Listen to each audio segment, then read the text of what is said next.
Alright, this is definitely one of the quicker walkthroughs that I have made.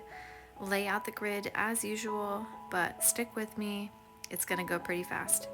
So I laid down my background with watercolor, but I also came back with acrylic. I was picking a color scheme that was kind of wintry, but not exactly like red and green for Christmas, and you'll see some little gnomes pop in. So I got my watercolor base, and then I came back with acrylic. You'll see me in a second. I used a dry brush technique. It obviously just dries a lot quicker. For acrylic, I added some red into this green to make it a little bit warmer of a green.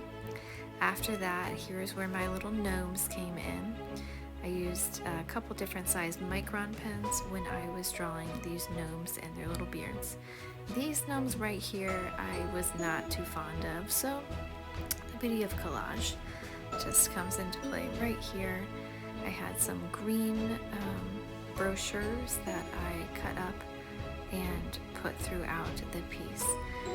After that, I redrew some new larger gnomes on that bottom square and then came back with a few more micron pen patterns.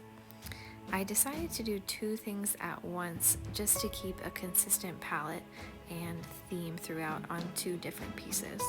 I then picked up my Posca acrylic marker pens to add a bit more texture and patterns across the board.